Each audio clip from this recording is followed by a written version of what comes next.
Shake-up at the White House. The U.S. National Security Advisor quits after hiding secret communications with Russia.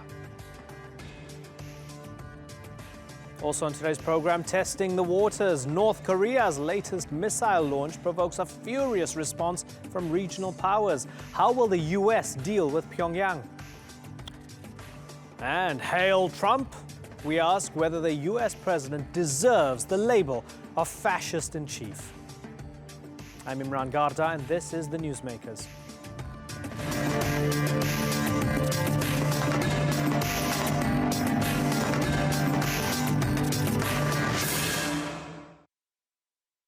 There's been no shortage of controversy since U.S. President Donald Trump came to Washington. But this may prove to be the most disruptive to his administration so far. National Security Advisor Michael Flynn has stepped down after being accused of misleading the vice president over his secret communications with the Russian ambassador. Flynn allegedly discussed newly imposed U.S. sanctions on Russia, and sources say he may have hinted at easing them once Trump was sworn in. He then lied about the conversation to his U.S. superiors. The growing scandal had Democrats calling for his sacking, and now critics say he should be prosecuted. The Kremlin, for its part, says the matter is none of their business. But many say ties between the White House and Russia are becoming too cozy, and that's the root of the problem.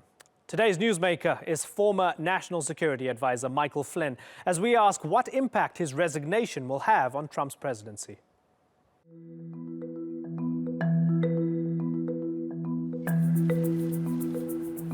The Trump administration began less than a month ago, and already a key member of the Oval Office, National Security Advisor Michael Flynn, has had to remove himself from the White House because of secret communications he had with the Kremlin. In late December, the Obama administration issued new sanctions against Moscow over Russia's interference in the US elections.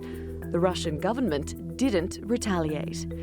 Around the same time, Flynn, as part of the incoming team, made a number of calls and sent texts to Russia's ambassador to the US, Sergei Kislyak. Flynn told his colleagues, including the future vice president, that the topic of sanctions didn't come up. They did not discuss anything having to do with the United States' decision to expel diplomats or impose a censure against Russia. So did they ask between General Flynn and Russian members of the government? Not that I'm aware of. And when I say that, what I'm saying is during the transition, I asked General Flynn that whether or not there were any other conversations beyond the ambassador, and he said no. But it now appears he did have discussions, and he did mislead the vice president. In his resignation letter, Flynn said, because of the fast pace of events, I inadvertently briefed the vice president-elect and others with incomplete information.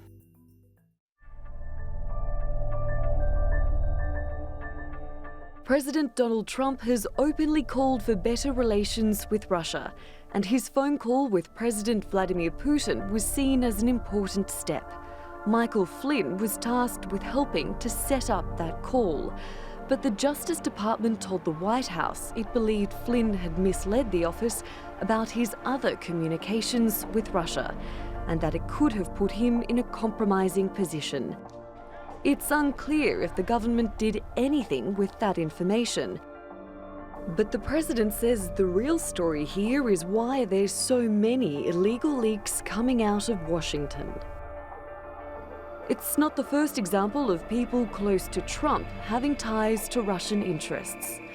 Paul Manafort, his campaign manager, resigned after allegations he had received about $12 million for political work with pro-Russian organizations. US Secretary of State Rex Tillerson did have dealings with Russian officials, and President Vladimir Putin himself in his former role as chief executive of energy giant ExxonMobil. But he publicly distanced himself from Moscow. Russia today poses a danger, but it is not unpredictable in advancing its own interest. The Flynn case is raising concerns about how far those interests go between Washington, D.C. and Moscow. Natalie Pohonen, The Newsmakers. Christopher Phelps joins me now. He's an associate professor of American history at Nottingham University. Thanks so much for joining us, Christopher. Keith Olbermann had one of his rants yesterday, and he's called Flynn a traitor and has called for his arrest. He said this was a violation of the Logan Act. Do you agree with that? Well, I would suppose it's mostly a moot point now that he's resigned. The evidence is that he had a phone call in December with the Russian ambassador to the United States, in which Flynn claimed later in his talks with Mike Pence was just about Christmas pleasantries, but was actually in some ways assuring the ambassador that there would be a reduction of sanctions of the United States economically against Russia. It's probably the lie about it that got Flynn into trouble more than the act itself, but arguably it was inappropriate for an incoming U.S. official to be having such conversations with a foreign power. Yeah, he said in his resignation letter, he said he, quote, inadvertently misinformed Pence. It's a nice way of saying I lied. What have you made so far of the administration and its ties to Russia, or is its alleged ties to Russia, because this is not the first incident, both during the campaign and now since the inauguration?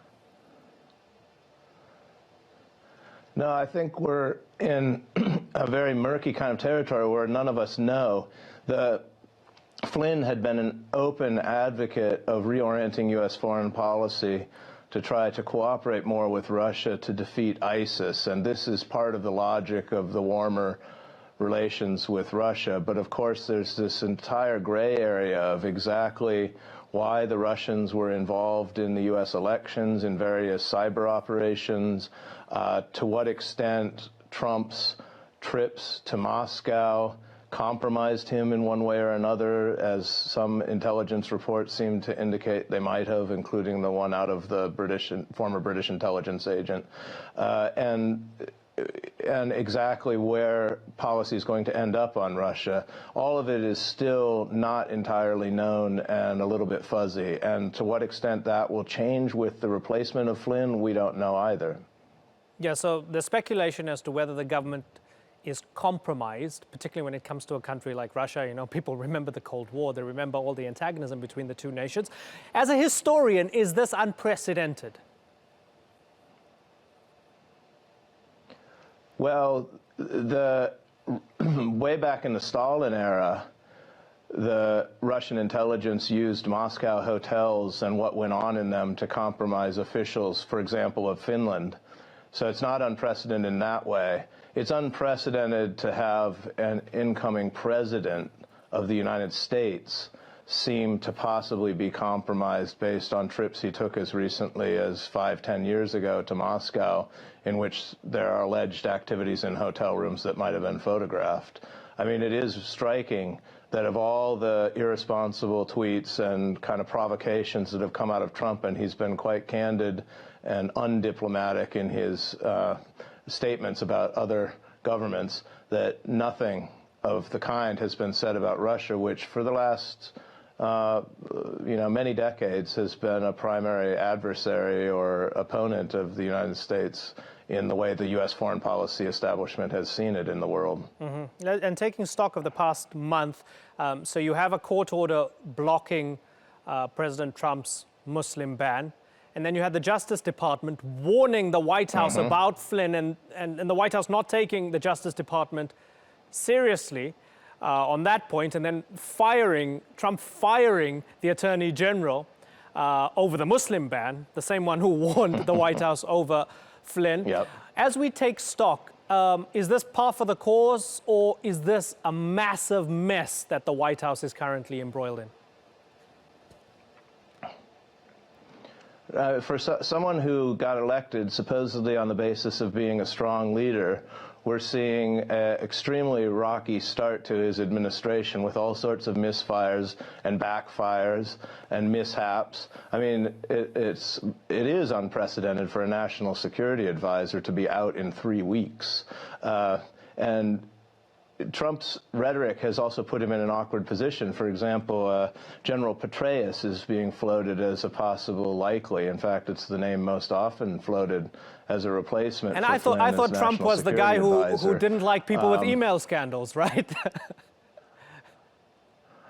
This is it. I mean, Hillary Clinton was supposedly forwarding confidential emails, and that was her great, fault, and obviously incapable of being president of the United States or anywhere good on national security. And now we've got somebody whose biographer was his mistress, who was being passed classified information, who might be at the very center of national security decision-making. No, none of it adds up. And Trump's approval ratings now are at 40%, which, to contextualize that, is about what Richard Nixon's was during the Watergate scandal 1 year before he was impeached. Wow. Wow, that's fascinating. Very low. Yeah, well, I think that says a lot. Christopher, unfortunately, we are out of time. It's been a pleasure talking to you. Thanks so much.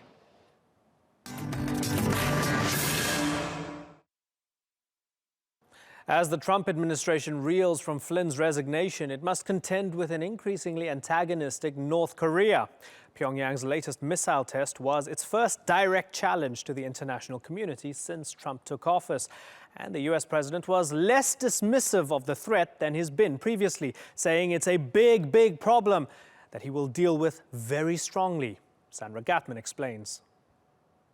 The United States and North Korea are old foes, mainly because Washington is South Korea's ally, and the Koreas are technically still at war because their conflict in the 1950s ended in a truce. Now, President Donald Trump is the new American contender in the ring. He's up against the North Korean leader Kim Jong-un, who's been beefing up his arsenal. This week, he once again tested the waters. Pyongyang launched a new ballistic missile with enough range to hit South Korea or Japan. It flew 500 kilometers and landed in the Sea of Japan. Experts say it's a game changer. The Pukuk Song-2 used solid fuel instead of liquid, which is easier to transport and faster to deploy. It can also travel off-road, making its route harder for satellites to detect. New proof that North Korea has successfully advanced its technology, despite several failed launches last year. On January 1st, Kim Jong-un declared his country was on the verge of testing an intercontinental ballistic missile that could potentially reach Hawaii. The United States is set to go ahead with plans to position an anti-missile system called THAAD in South Korea. But China and some in South Korea worry the move might stoke tensions in the region. For now, UN sanctions have been the West's main weapon against Pyongyang's ambitions, including a block on the country's coal exports. North Korea says any actions against its missile program violate its right to self-defense. What Trump does next may dictate how dangerous this nuclear standoff becomes, though so far North Korea seems determined to press ahead. Sandra Gatman, The Newsmakers. To discuss this, I'm joined now by Tristan Webb in Seoul. He's a former North Korea research analyst for the British Foreign and Commonwealth Office and now writes for NK Pro, a website of North Korean news and analysis. And from Boston, Sung-Yoon Lee. He's a Kim Koo-Korea Foundation Professor of Korean Studies at the Fletcher School at Tufts University. Gentlemen, thanks so much for joining us. Tristan, let's start with you. Should we be worried after this latest test?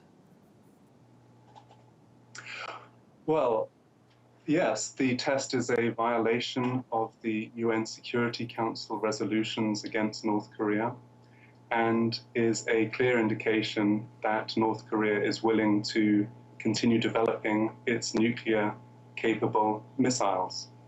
This was not an intercontinental ballistic missile, but it has demonstrated some of the technologies that it needs to demonstrate an ICBM, which could threaten the mainland of the US.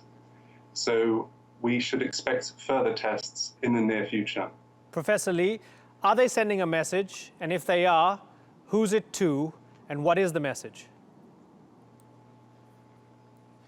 The primary audience or target, if you will, is the United States, North Korea's greatest foe, greatest adversary. The United States and its allies tend to patronize North Korea, look down on North Korea. With North Korea's several nuclear tests, Americans said the yield is puny, it's not very serious. with every North Korea's failed spectacular failures in missile tests, and there were several just last year, we say, oh, North Korea is 5 years, 10 years away from attaining that capability of combining a nuclear warhead with a long-range ballistic missile. We don't take the North Korea threat seriously. That's been the pattern for the past 25 years. And the reality is that North Korea is making steady progress and is one step closer to achieving that capability, that lethal capability. So this is quite serious. Tristan, the UN Security Council has been talking, it's been condemning the situation. Has all of this just proved that the UN Security Council and the sanctions can't really do anything, and the North Koreans can test a missile whenever the hell they want to? Yes, I think the fundamental problem with the Security Council approach is that these missiles are fundamental. They're of fundamental importance to the Pyongyang leadership. They stake their survival on having a credible nuclear deterrent against the US, and they will stop at nothing to get it. And this was admitted by the US Director of National Intelligence, James Clapper, last year, that fundamentally, at this stage, North Korea is not willing to give up its nuclear program or its ballistic missile program, no matter what. 20 years ago, perhaps 10 years ago, it was a different matter. But for now, I don't see how continued sanctions by the UN Security Council or any other regional player can be effective in denuclearizing North Korea. Professor Lee, just a few hours ago, I got news, I was going through the news, and it appears that Kim Jong-un has had his brother killed, assassinated in Malaysia. Details still a bit sketchy. I wonder, when you think about his personality, when you think of the fact that he executed his uncle as well, and now he's conducting tests, is Kim Jong-un a man who can be negotiated with? In a conventional sense, no. Only when Kim Jong-un faces the specter of his own demise, regime extinction, can we expect Kim Jong-un to give up his nuclear weapons. The one panacea, as he sees it, that can overturn all these conventional gloomy indices of state inferiority vis-a-vis that other Korean state across the border, South Korea, that is wealthy and free, more prosperous and pleasant. The latest news is a telling snapshot of the nature of the regime. The regime operates, behaves like a giant criminal syndicate. So killing off your own stepbrother, your uncle, your closest aides, and some 340 or so of Kim Jong-un's closest aides have been purged, killed over the past 5 years. That's how the regime operates, and nuclear weapons and missiles are the non-negotiable guarantor of North Korea's regime preservation. That's how they see it. Tristan, how does all of this square with the fact that by some accounts, and I guess I can add my experience to one of those accounts, North Korea seems to be opening up a little bit. I ran in the Pyongyang Marathon, made a little documentary. Of course, this was very stage managed and so on, but there seemed to be this feeling that these guys are ready to open up a little bit. But then on the other hand, you have them being increasingly reckless and threatening the United States and South Korea. How do the two square? Well, on the one hand, North Korea wants to guarantee its survival. And next month, the US and South Korea are going to have very large military exercises aimed at contingency situations in North Korea, where they would occupy North Korea and change the leadership. So in that sense, it remains absolutely committed to further developing nuclear and ballistic missiles. But on the other hand, you're absolutely right. I think there are small indications that North Korea definitely does want to open up on its own terms. And it will not call it reforms, because it has said it will never reform, but it does make adjustments. And it's just announced a new 5-year economic plan, which is the first time it's felt able, capable enough to oversee an economic plan since the 1980s. And part of that economic plan seems to involve a greater role for the internal market within the socialist apparatus. So opening up within the economy is something that we can slowly see more of. Sanctions will, of course, limit the extent to which that can take place with anybody other than China and, to a small extent, Russia. But yes, the intent is there. And I do think Kim Jong-un is someone that would be very willing to enter into negotiations if South Korea or President Trump made the overture. Talking about President Trump, so Professor Lee, Trump initially seemed quite understated on North Korea, but then very recently he said, obviously North Korea is a big, big problem and we will deal with that very strongly. Is that an indication that he's going to take a hawkish stance on North Korea? It remains to be seen, but I don't think it pays to be emotional and to be verbose with every North Korean provocation. Over the past 20 years or more, the popular refrain emanating from Washington, D.C. and Beijing and Tokyo and Seoul and on occasion Moscow has been, this is unacceptable, it's a serious provocation, there will be serious consequences for North Korea. There has never been any kind of serious consequence for North Korea because sanctions, although tough on the book, in terms of UN sanctions or even US unilateral sanctions, they have never been uniformly applied and sustained against North Korea. So the signs of change in North Korea under Kim Jong-un over the 5 years that you spoke of, and there are many, new amusement parks and a luxury ski resort and dolphinarium and cinemas and so forth. Those are, yes, some signs of positive change, perhaps, but I think the real measure of real change would be, for example, would North Korea dismantle the horrific gulags? Will North Korea increase consumption, allow people to engage in market activities? Would North Korea trade with its neighbors in the ways that other normal nations of the world do? So we don't see any signs of that real change happening at this moment. And Tristan, very finally, China, does it still hold all the cards? Is it still the only country left that can put any significant pressure on the North Koreans? Yes, China is the country that can put the most pressure on North Korea, but I do not think that North Korea would change as much as people hope it might if China did apply that pressure. And furthermore, I think there is very, very little chance of China agreeing to US demands to apply such pressure. Significantly, last month, China published a white paper on foreign policy in the region, and the language it used in opposing North Korea's nuclear programs was significantly less than the language it used in opposing US and South Korean efforts to establish THAAD, this new anti-missile defense. Okay, good point.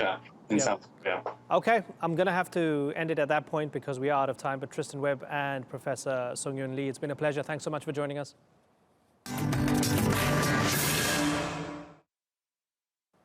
Okay, let's go off script for a minute. Trump is a fascist, right? Everybody knows that. Elected a fascist yesterday, a 21st century fascist. Which to me looked like a strongman fascist country. No Trump, no KKK, no fascist USA. Hail Trump, hail our people, hail victory. So you have big business and a powerful state working together, appealing to a disillusioned middle class, reviving their sense of pride, closing off borders, focusing on the majority and saying to hell with minorities, promoting a cult of the strongman. But do we even know what fascism is? We know the word fasces came from the bundle of rods with an axe that symbolized the power of the state in ancient Rome.